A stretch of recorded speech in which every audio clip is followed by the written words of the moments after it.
पाहता विजन महाराष्ट्र न्यूजच्या वृत्तवाहिनीमध्ये तुम्हा सर्वांचं स्वागत। पाहुयात आजच्या ठळक घडामोडी। ठाण्यातील तलावपाळी आणि वसंत विहार भागात दोन वेगवेगळ्या घटनांमध्ये बुधवारी दोघांची हत्या झाल्याचा प्रकार उघडकीस आलाय। वसंत विहार येथे 19 वर्षाच्या मुलाची चाकूने भोगसून हत्या करण्यात आली, तर तलावपाळी येथे एका व्यक्तीची दगडाने ठेचून हत्या करण्यात आली। यातील पहिली घटना वसंत विहार येथील तुळशीराम भागात घडली। साहिल पांचाळ असं मृत मुलाचं नाव असून समाज माध्यमावर साहिल याच्या मैत्रिणीला त्रास दिला जात होता। त्याचा जाब विचारल्याने बुधवारी दुपारी कुणाल डोळस वय वर्ष 23, चिन्मय डोळस वय वर्ष 19 आणि विवेक राजे वय वर्ष 20 यांनी त्याच्यासोबत वाद घातला। या वादानंतर कुणाल याने त्याच्याकडील चाकूने साहिल यास भुसकले, तर त्याच्या 17 वर्षीय भावाला देखील जखमी केलंय। या साहिलचा मृत्यू झालाय।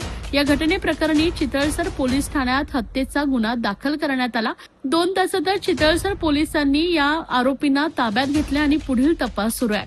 तर दुसरी घटना रात्री तलावपाळी जवळ घडली। तलावपाळी येथील पदपथावर झालेल्या वादात एकाने दुसऱ्या एका व्यक्तीची दगडाने ठेचून हत्या केली।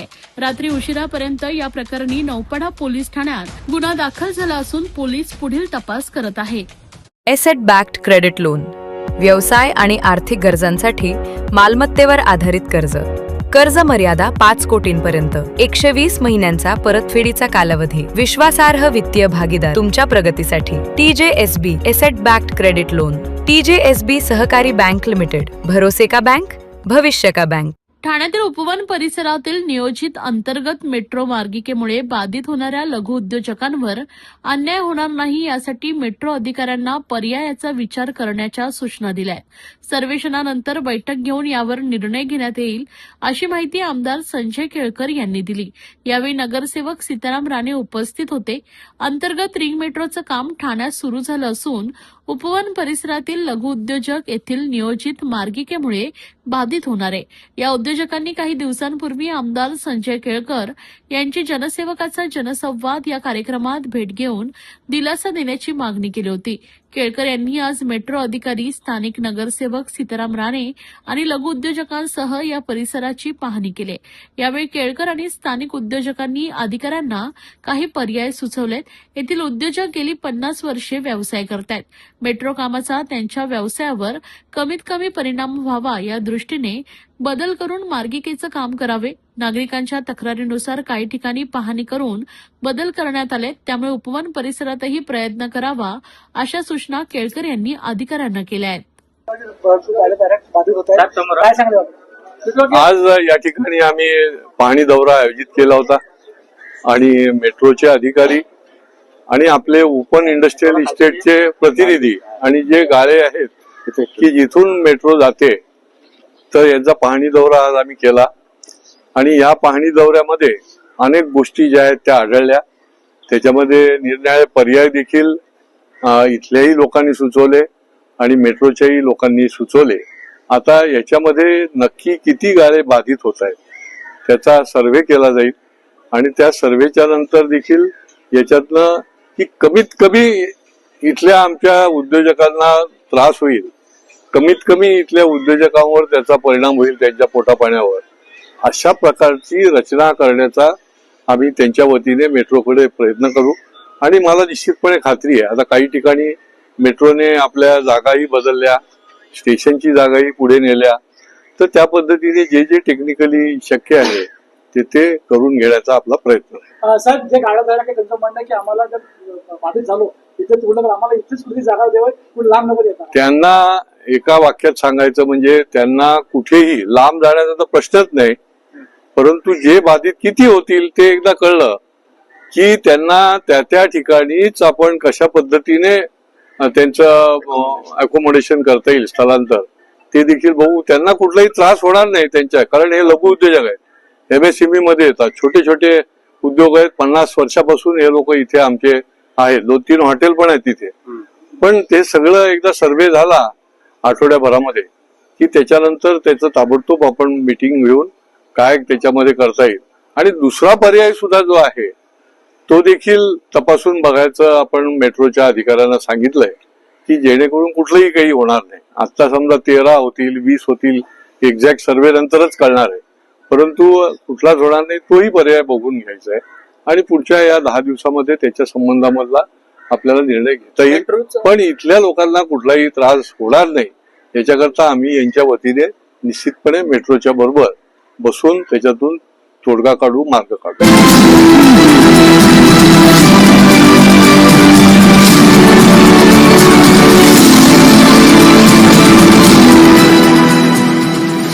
ठाणे जिल्हा मध्यवर्ती बँकेच्या निवडणुकीत महायुतीने परिवर्तन पॅनल रिंगणात उतरवले. महायुतीच्या 7 उमेदवारांची यादी जाहीर करण्यात आली.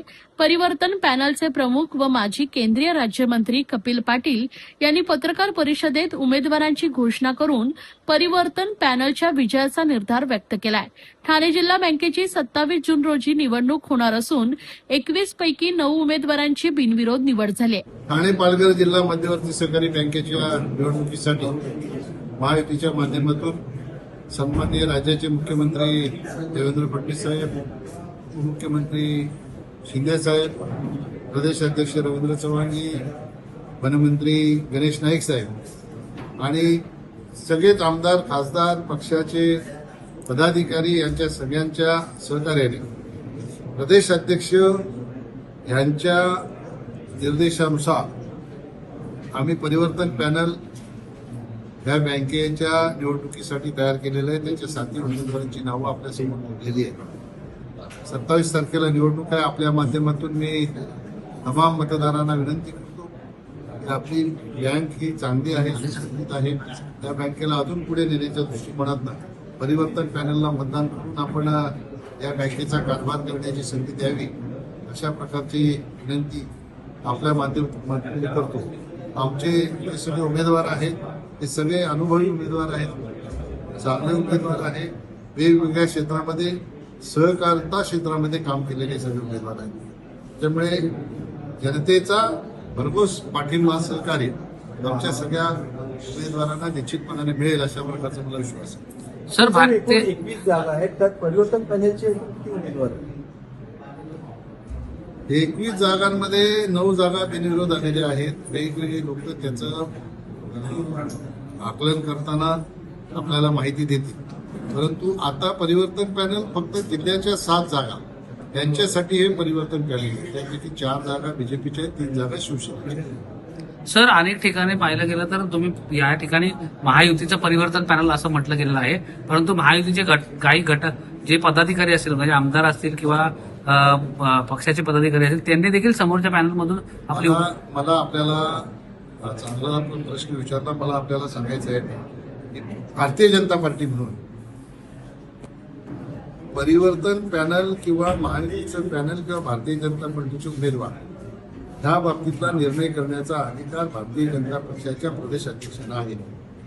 आणि भारतीय जनता पक्षाचे प्रदेश अध्यक्ष रवींद्र चव्हाण साहेब यांनी स्पष्टपणाने सूचना दिल्या की तुम्ही या पॅनलचं नेतृत्व करा आणि आपल्या भाजपचे उमेदवार महायुतीशी चर्चा करून महायुतीचे उमेदवार म्हणून डिक्लेअर करून ही निवडणूक लढा. मला असं वाटतंय की या ठिकाणी प्रदेश अध्यक्ष सांगतील तेच खऱ्या अर्थाने अधिकृत भारतीय जनता पक्षाचे उमेदवार आहेत असं म्हटलं तर चुकीचं ठरणार नाही आणि तेच सत्य आहे. आता महायुतीच्या माध्यमातून शिवसेना म्हणून बाबाजी पाटील यांनी सांगितलं की त्यांना सन्माननीय उपमुख्यमंत्री एकनाथ शिंदे साहेबांनी सांगितलं की तुम्ही महायुतीच्या पॅनलमधून लढा, आपले हे असे उमेदवार आहेत, त्याची माहिती त्यांनी दिली. बरोबर. त्यामुळे प्रदेश अध्यक्ष जे सांगतील ते तीच पॅनल बरोबर आहे.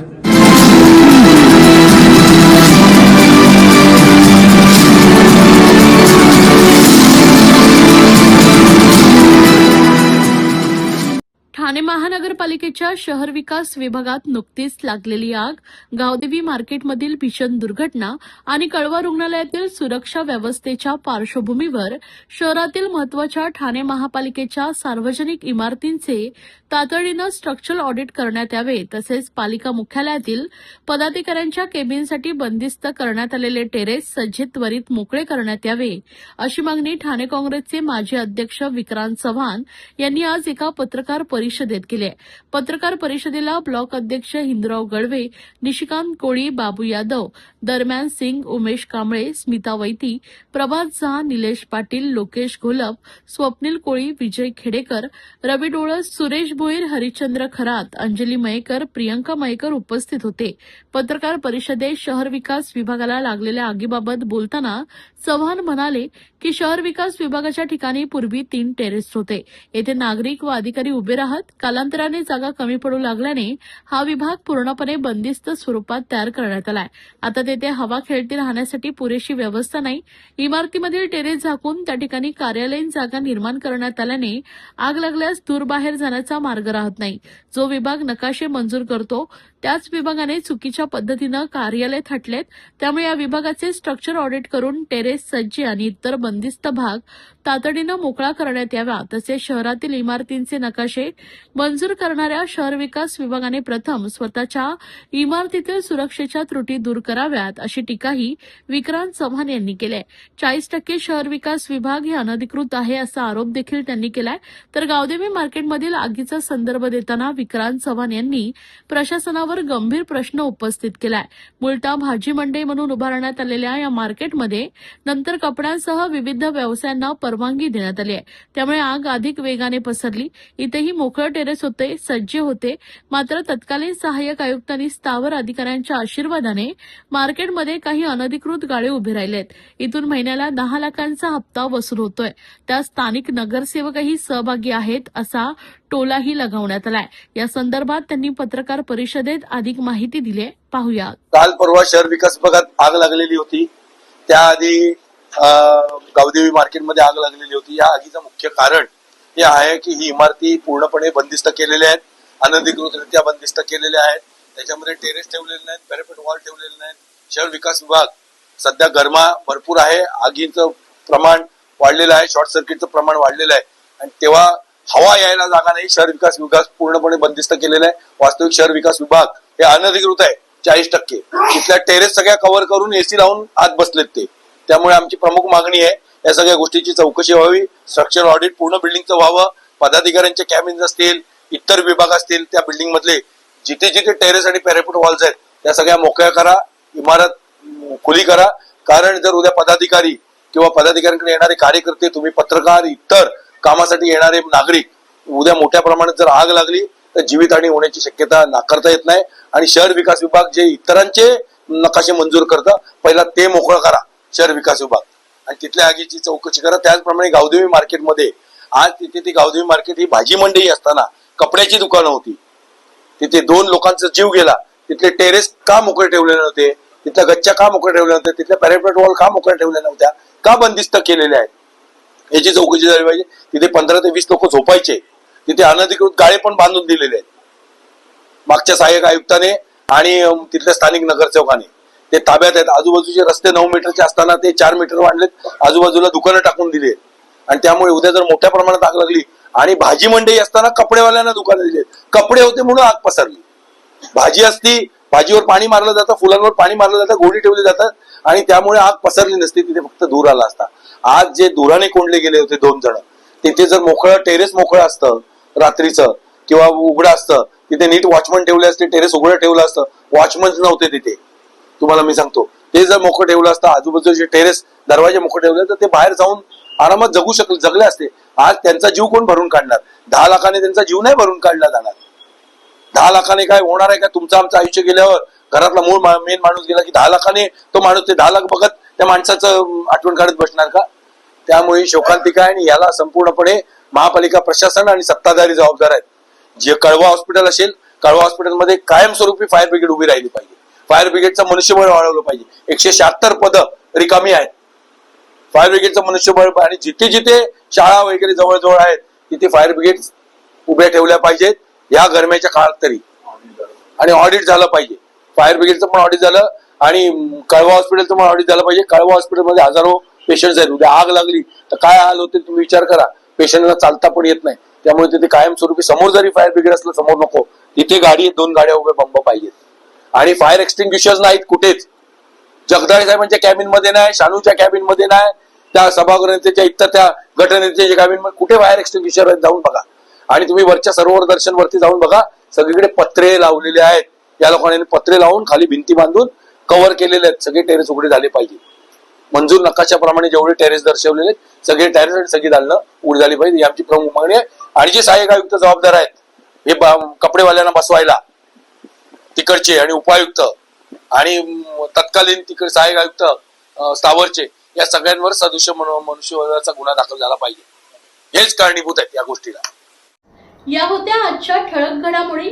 अशाच राजकीय, सांस्कृतिक, क्रीडा क्षेत्रातील बातम्या पाहण्यासाठी पाहत रहा विजन महाराष्ट्र न्यूज ही वृत्तवाहिनी. विजन महाराष्ट्र न्यूजच्या फेसबुक चॅनलला व युट्यूब चॅनलला फॉलो आणि सबस्क्राईब करा. धन्यवाद.